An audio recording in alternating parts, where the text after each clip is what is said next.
बिस्मिल्लाहिर्रहमानिर्रहीम। अस्सलाम वालेकुम। बेटा, बहुत से स्टूडेंट्स ने मुझे रिक्वेस्ट की थी कि sir Punjab public service commission के एग्ज़ाम्स आ रहे हैं, फेडरल पब्लिक सर्विस कमीशन के एग्ज़ाम्स आ रहे हैं, कुछ सीट्स आई हैं लेक्चरर्स की, तो आप हमें कुछ गाइड करें, कुछ टिप्स दें कि हम कैसे तैयारी करें और हम भी जो है वो लेक्चरशिप की जो जॉब है उसको हासिल कर सकें। तो बेटा, मैं पहले थोड़ा सा अपना तारुफ करवाना चाहूँगा। मेरा नाम है मोहम्मद अज़ीज़ुर्रहमान आतिफ़।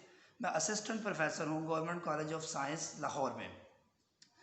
तो मैं थोड़ा सा अपना पहले अपना बैकग्राउंड बताना चाहूँगा कि 2009 का जब एग्ज़ाम हुआ पंजाब पब्लिक सर्विस कमीशन का, तो उसमें मैंने अपीयर हुआ। तो उसमें 73 सीट्स थी केमिस्ट्री की। तो उसमें जो है तकरीबन आलमोस्ट 5000 से लेके 6000 कैंडिडेट्स थे जिन्होंने अप्लाई किया था। उसमें एमफिल भी थे, पीएचडी भी थे और एमएससी तो यकीनन थे। तो मेरी सिर्फ एमएससी थी, लेकिन मैंने अल्हम्दुलिल्लाह उसके लिए तैयारी की और उसमें अपीयर हुआ। और उन 73 स्टूडेंट्स में से जो है वो अल्हम्दुलिल्लाह अल्लाह ताला के फजल करम से, वालिदैन की दुआओं से पूरे पंजाब में मैंने टॉप किया। जो 73 सीट्स की लिस्ट का मेरिट बना उसमें मैं पहले नंबर पे अल्हम्दुलिल्लाह आया। तो ये जो अचीवमेंट थी, इसके बाद फिर दोबारा मैंने 2015 में एमफिल में टेस्ट दिया पंजाब यूनिवर्सिटी में। उसमें 5 सीट्स थी ओनली। तो मैंने ख्वाहिश की या अल्लाह कि मैंने पहले भी जो टॉप किया था इसमें भी 5 सीटों में मेरा पहला नंबर आ जाए। तो 5 सीट्स में अल्हम्दुलिल्लाह मैंने जब 10 साल बाद एमएससी के एमफिल में दाखिला लिया तो उसके लिए टेस्ट दिया, तो उसमें भी लिस्ट के में जब दाखिला हुआ तो लिस्ट में मेरा पहला नंबर था। तो इसी तरह फिर दोबारा जो है वो 2017 में असिस्टेंट प्रोफेसर की जो वैकेंसीज आई, मैंने फिर टेस्ट दिया। अल्हम्दुलिल्लाह ओनली 3 सीट्स थी उसमें, 30 सीट्स थी उसमें। तो अल्हम्दुलिल्लाह उसमें भी मैं, अल्लाह ताला ने मुझे कामयाबी से जो है वो नवाजा और मैं अल्हम्दुलिल्लाह अब जो है वो असिस्टेंट प्रोफेसर बन चुका हूँ। तो लेक्चरर भी मैं डायरेक्ट सेलेक्ट हुआ और असिस्टेंट प्रोफेसर भी मैं डायरेक्ट सेलेक्ट हुआ। तो ये जो 2 अचीवमेंट्स हैं और ज़िंदगी में मेरी बाकी जो अचीवमेंट्स हैं उसकी क्या वजूहात हैं वो भी मैं आपके साथ शेयर करूंगा। फिर मैं आपको टिप्स की तरफ चलूंगा। तो पहले बेटा, आपको किसी भी काम को करने के लिए आपको उसके लिए पेनिट्रेशन, डिवोशन और कंसंट्रेशन बड़ी ज़रूरी है। अगर आपको किसी चीज़ को हासिल करने का जज्बा आपके अंदर शामिल नहीं है तो आप जो है वो उस चीज़ को हासिल नहीं कर सकते। आपके अंदर ये सोच होनी चाहिए कि अगर एक वैकेंसी भी हो तो मैं इस काबिल हूँ, मैं अपनी मेहनत से, अपनी डिवोशन से, अपनी कंसंट्रेशन से मैं वो नौकरी वो जो मिलेगी उसका कैंडिडेट सिर्फ मैं अकेला वाहद ही हूँ। बाकी हज़ारों लोग बेशक हों, लेकिन मुझे उम्मीद है अपने ऊपर, इतना कॉन्फिडेंस आपके ऊपर होना चाहिए कि आप उस पर अप्लाई करें, ना कि आप हाफ हार्टेडली उसके ऊपर अप्लाई करें। तो यहाँ तो सीट्स काफ़ी ज़्यादा हैं, तो आप अपने अंदर पहले तो ये जज्बा पैदा करें कि ये मैंने सीट हासिल करनी ही करनी है, ये जॉब मैंने हासिल करनी ही करनी है। उसके लिए जब आपके अंदर ये जो है वो जज्बा पैदा हो जाएगा तो उसके बाद आप इस काबिल होंगे कि आप जो है वो उसके अकॉर्डिंगली आप जो है वो पाथ सेलेक्ट करेंगे, उसके मुताबिक आप जो है वो तैयारी करेंगे।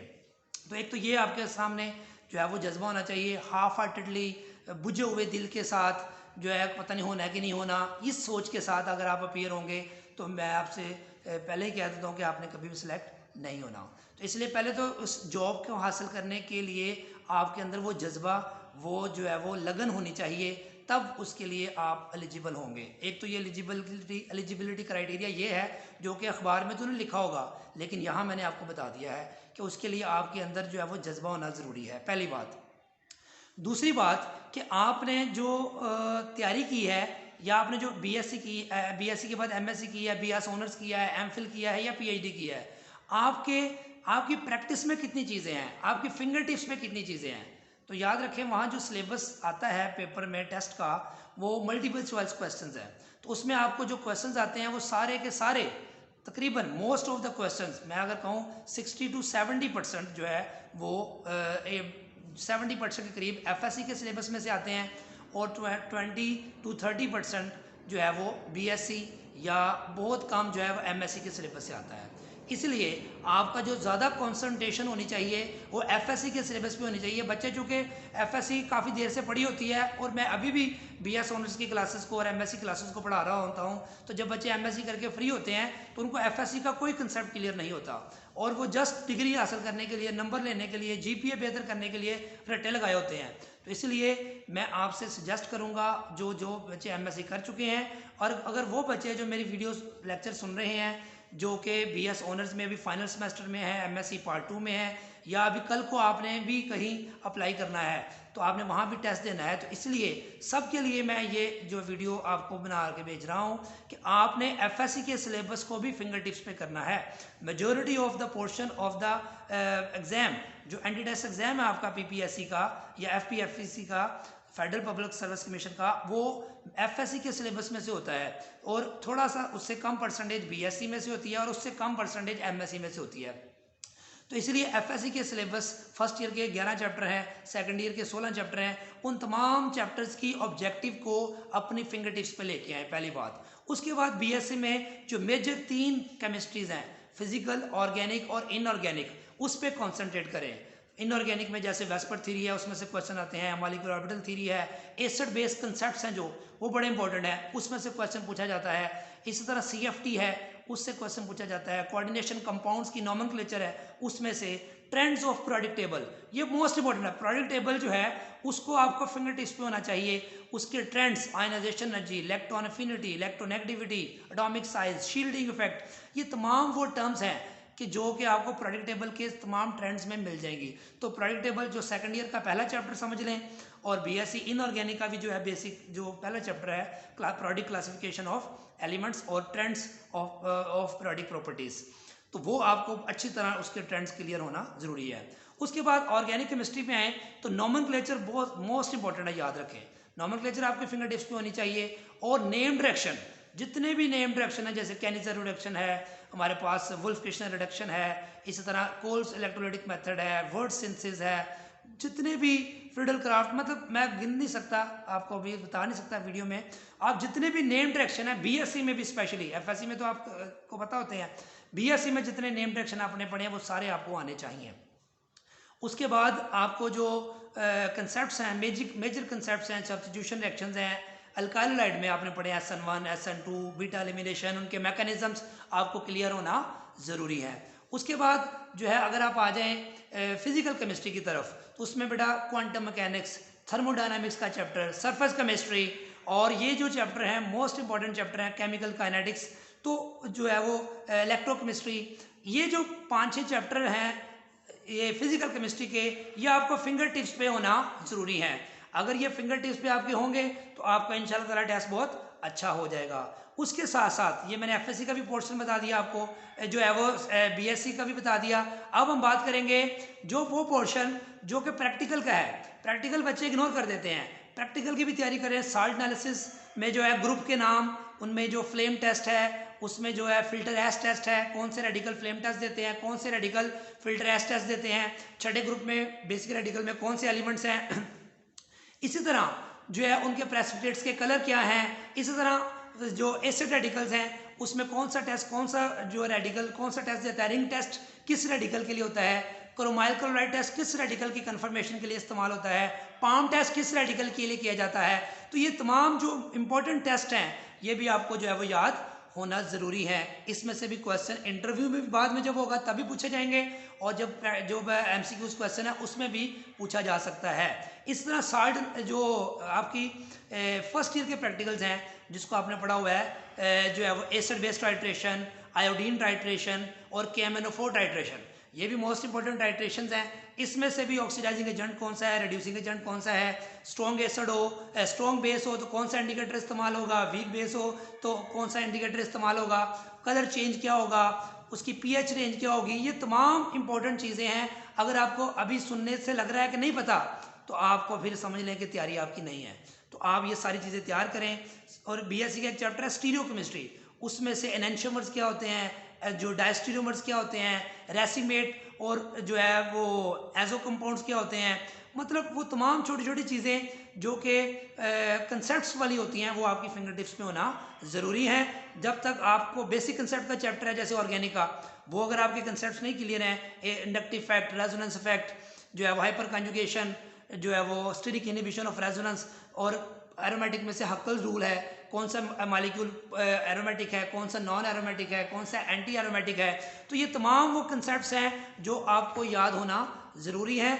अगर आपके ये तैयार नहीं है तो ये सुनने के बाद आप अभी से तैयारी शुरू करें ताकि इस पैटर्न के साथ जब भी आपको प्रॉब्लम हो, मेरे से गाइडलाइन चाहिए हो, किसी चैप्टर के कोई इंपॉर्टेंट पॉइंट्स पता करने हो चाहिए हो, तो आप मेरे से रब्ता कर सकते हैं। मेरा चैनल आपको पता है बनाया हुआ है मैंने, यूट्यूब चैनल, जिसमें मैंने बीएससी के चैप्टर्स और जो है वो ऑर्गेनिक के चैप्टर जो है उसमें बनाए हुए हैं, एमएससी के चैप्टर भी हैं, एफएससी के चैप्टर भी हैं, और मैं आगे कंटिन्यू जो है ये सिलसिला सारा मैं बना रहा हूँ, उसमें से भी आप हेल्प ले सकते हैं। ऑब्जेक्टिव की बुक्स पार्ट 1 पार्ट 2 की अच्छी तरह तैयार करें, बीएससी के चैप्टर जो मैंने बताए हैं उसमें से गो थ्रू करें, तो इंशाल्लाह ताला कोई उम्मीद नहीं है कि आप जो है वो पैशन के साथ काम करें, दिन रात एक करें और यही सोच के करें कि ये नौकरी मैंने हासिल करनी ही करनी है। फिर जिस जज्बे के साथ आप जो है वो तैयारी करेंगे तो इंशाल्लाह ताला कोई उम्मीद नहीं है कि आप कामयाब ना हो। अपने वालिदैन की दुआएं अपने साथ रखें। अगर कोई बच्चा ये समझता है कि उसकी जो है वो किसी एमएससी के रिजल्ट में या बीएससी के बीएस ऑनर्स के रिजल्ट में जीपीए कम है, तो उससे अब कोई फ़र्क नहीं पड़ेगा। अगर आप तैयारी अच्छी करते हैं, आपका इंटरव्यू अच्छा होता है, आपके एमसीक्यू से अच्छे हो जाते हैं, जनरल नॉलेज को भी तैयार करें साथ, तो उसमें जो है वो आप तैयारी करें। जनरल नॉलेज का जो सिलेबस है उसमें जो है वो पाकिस्तान स्टडी के क्वेश्चन आते हैं, हिस्ट्री के क्वेश्चन होते हैं, कंप्यूटर से रिलेटेड 2 क्वेश्चन होते हैं, मैथमेटिक्स से रिलेटेड 2-3 क्वेश्चन होते हैं, फिजिक्स से रिलेटेड कोई 2 क्वेश्चन होते हैं। इस तरह मिलकर ये आपका जो है वो जनरल नॉलेज का क्वेश्चन बन जाते हैं। तो मैं फिर उसी बात पे आऊँगा कि नाकामी जो है आपके साथ जो होती है, आपके साथ जो हादसा होता है, वो आपकी मंजिल डिसाइड नहीं करता। याद रखें, आप उस हादसे में बिहेव कैसे करते हैं, एक्ट कैसे करते हैं, ये आपकी मंजिल डिसाइड करता है। मिसाल के तौर पे 2 स्टूडेंट है क्लास के, उनके टेस्ट में नंबर सही नहीं आते, तो मुसलसल टेस्ट में नंबर सही आने की ना आने की वजह से टीचर उसको डांटता है, क्लास में खड़ा करके उसकी इंसल्ट करता है और कहता है कि आप मेरे से लिख के ले लो, आपने कभी पास नहीं होना, आप दोनों ने फेल हो जाना है। दोनों घर जाते हैं, एक बच्चा घर जा कहता है कि मुझे टीचर ने कहा है कि मैंने तो पास ही नहीं होना, इसलिए मैंने पढ़ना ही नहीं है। तो उसने उस हादसे और उस जो उसकी बदनामी हुई, उसकी जो इंसल्ट हुई, उसको उसने नेगेटिवली प्रोपेगेट किया और उसको अपने ऊपर तारी कर लिया और उसने पढ़ना छोड़ दिया और वो नाकाम हो गया। कोई उसने काम नौकरी ज्वाइन कर ली। जबकि दूसरा बच्चा था, उसको भी इंसल्ट क्लास में हुई थी, उसने घर जाके पढ़ना शुरू कर दिया, दिन रात एक कर दिया। उसके वालिदैन पूछने आपको क्या हुआ, उन्होंने कहा मुझे मेरे सर ने कहा है कि आपने कभी पास नहीं होना, मैं आपको लिख के देता हूँ, लेकिन मैंने अब सर को टॉप करके दिखाना है। तो वही दोनों बच्चों के लिए एक ही हादसा हुआ, दोनों की इंसल्ट एक जैसी हुई, दोनों को टीचर ने एक ही स्टेटमेंट दी, लेकिन क्या हुआ कि एक बच्चे ने पढ़ना छोड़ दिया, उस इंसल्ट के रिजल्ट में, आउटपुट के नतीजे में वो नाकाम हो गया, और दूसरा बच्चा उसने उस नेगेटिविटी को पॉजिटिविटी में कन्वर्ट कर दिया, उस गुस्से को पॉजिटिविटी में कन्वर्ट कर दिया, कंस्ट्रक्टिव ले लिया, तो वो एक जो है वो बोर्ड में टॉप कर गया। तो ये बात इस बात की निशानदेही करती है कि आपके साथ जो हादसा होता है वो आपकी मंजिल डिसाइड नहीं करता, उस हादसे में आप बिहेव कैसे करते हैं और वो चीज़ आपकी मंजिल डिसाइड करती है।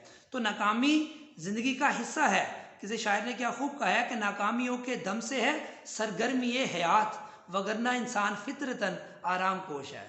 कि अगर इंसान की ज़िंदगी में नाकामी ना हो तो उसमें जोशो जज्बा या वलवला ना हो उसकी ज़िंदगी में। तो कोई ज़िंदगी में ऐसा शख्स नहीं है हमेशा खुश रहा हो, और कोई ऐसा नहीं है जो हमेशा जो है गमगीन रहा हो।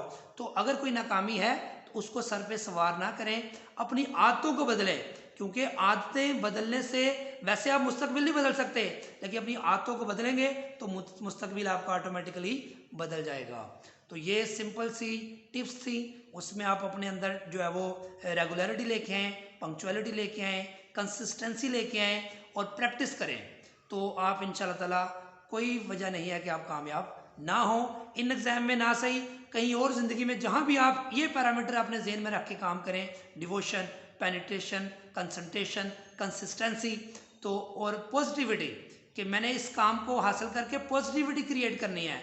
अगर आप लेक्चरशिप के ज़रिए लेक्चरर बन जाते हैं तो हमने वो जो गरीब लोग टैक्स पेयर के पैसे से हमें सैलरीज मिलती हैं, हमें तनख्वाहें मिलती हैं, हमने उनको सर्व करना है, ना कि क्लास कभी पढ़ाई कभी ना पढ़ाई, बच्चे इंतज़ार करते रह जाएं और हम क्लास में ना हो। ये नीयतें सारी साथ अटैच करें, इन नीयतों की वजह से अल्लाह ताला आपको नवाजेगा। अगर आपकी नीयत मुस्बत है, पॉजिटिव है, तो इंशाल्लाह ताला आपको ये जो है वो आपको किसी भी जगह पे आप पहुंच जाएं, किसी भी मुकाम पे पहुंच जाएं, तो आप जो है वो कामयाब होंगे।